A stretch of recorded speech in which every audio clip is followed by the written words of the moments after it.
Think of a porch swing and what comes to mind? Lazy afternoons relaxing and reading your favorite book while enjoying the cool breeze? Maybe talking with friends. Well, whatever your thoughts, a porch swing is the perfect spot to relax and unwind. Let me tell you, I am all about comfort when it comes to chairs and benches and porch swings, and this is one of the most comfortable porch swings I've ever had the pleasure of sitting on. We'll start by making the seat frame. The key to it are the seat supports.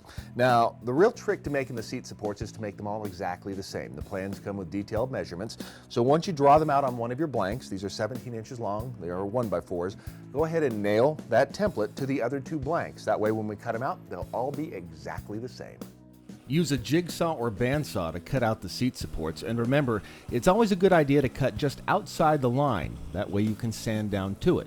You can't always add more wood back.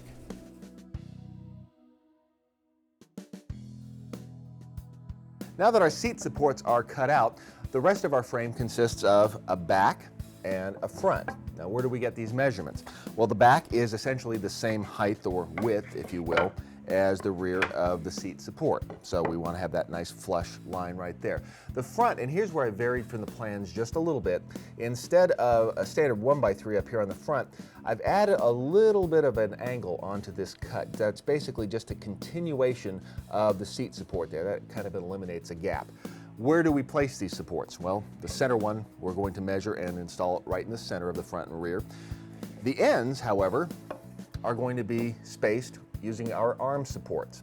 So what we'll do is we'll attach our uprights here to the ends of the front and rear, and then we'll butt our seat supports right up to those. Use waterproof glue at each connection. Make sure the arm supports are perpendicular to the seat supports using a square. Then fasten the arm supports with 4 fasteners. Repeat the process for the other 3 arm supports. Next, install the seat supports, snugging them up against the arm supports.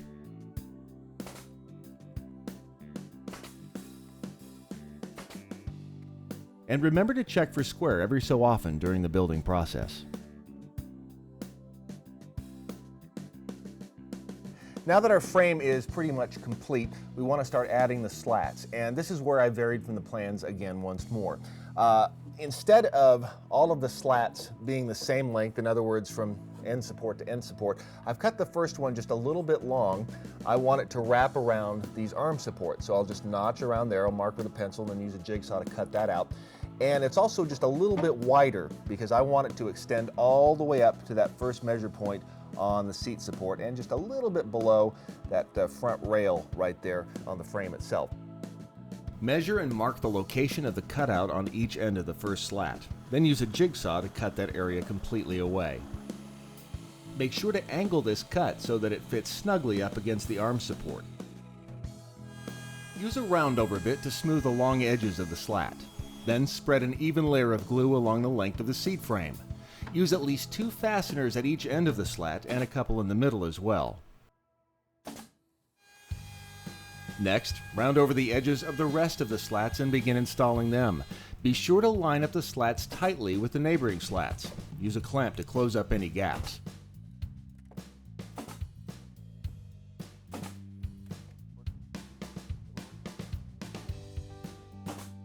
Continue this process until you're within a few inches of the rear of the seat frame.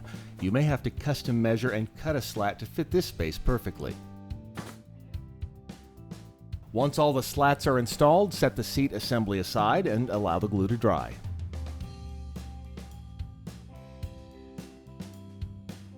Use a square to mark the location of the 90-degree angle cut on the bottom of the back supports. Again, cutting them both at the same time ensures accuracy.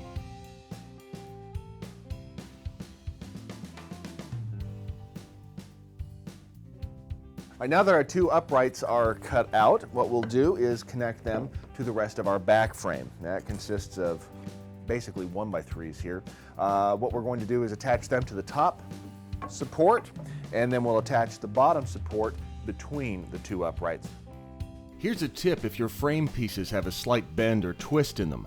To keep everything nice and tight, try clamping a straight edge to your work surface. I'm using a scrap of hardwood flooring for the job. Clamp the upper frame rail to the straight edge before you attach the back supports.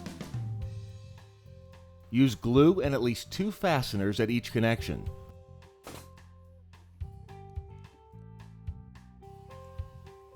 The bottom frame rail should be attached 8 inches below the top rail.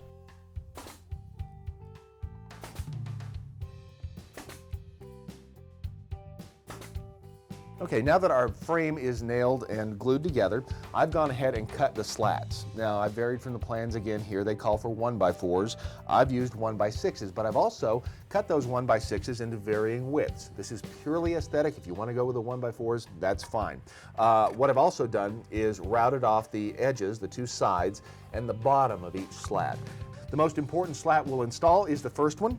I've measured the center of our top and bottom supports here. I've also measured and marked the center of our first slat. So I'll go ahead and attach that one, making sure that they line up. That way I don't have to worry about measuring the rest of them. I'll just butt them up against the first one here and nail them into place. Install the first slat using glue and nails. Make sure the back frame is square before you attach it.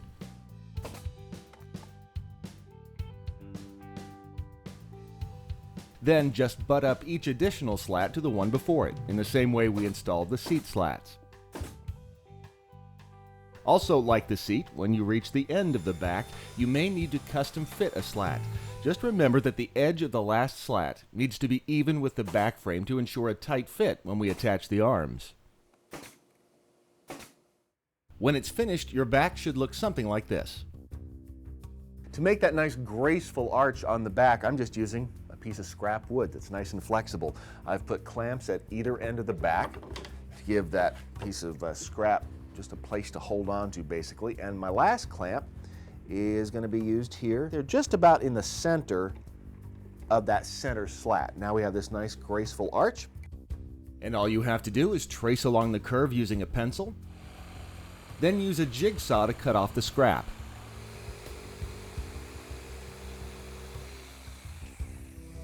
Follow that with a light sanding to remove the rough edges, and finally, the roundover bit to soften the length of the arch. When you're done, use small clamps to hold the back in place against the seat section. Then mark the locations of the screws near the bottom edge of the back supports. Use a Forstner bit to create countersink holes for the 3.5-inch galvanized screws. This will also let them get more gripping power into the seat bottom. Drill pilot holes and install the screws. Be careful not to over-tighten these fasteners or you could crack the bottom of the supports. That's not good. And I've varied from the plans here as well. The plans call for 1x4 arms. I'm using sections of 5/4 inch deck board. 3 cuts we need to make on these pieces. They're 26 inches long. The first is the radius on the front. Just give it a little round over. You can use a paint can, your favorite method. I just use this container I happen to have sitting in the shop, lined it up with the front edge and drew around it. That's number 1. The second detail is on the back. The plans call for a little cutout back here, and literally you can just freehand it. Very simple to do. Last, because these are a little bit wider than 1x4s, I'm going to notch around the back so that it connects nice and snugly up to the back section. So that's about 1 inch in and just as deep as this back section is wide. Once you've measured out the cuts and drawn them onto the blanks, cut both arms at the same time on the bandsaw or using a jigsaw. Remember to attach them face to face since you're really creating a mirror image for the opposite arm. When notching out the rear of the arm to fit around the back, make sure you angle the forward cut so it fits snugly against the backrest. Temporarily attach the arms by drilling pilot and countersink holes about 1/2 inch from each side of the armrest supports. Snug them into place with a single screw in front and back. Now, drill a 3/8 inch hole in the front and rear arm supports where they connect to the seat frame. Loosely install an eye bolt in each location with washers and nuts. Measure and mark each arm directly above each eye bolt.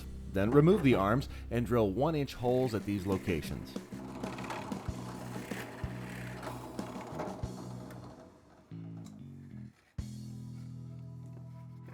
Next, use the roundover bit to soften up the cuts and curves, Then reinstall the arms using glue and screws. For a nice finishing touch, use decorative wooden buttons in the screw holes on top of each arm.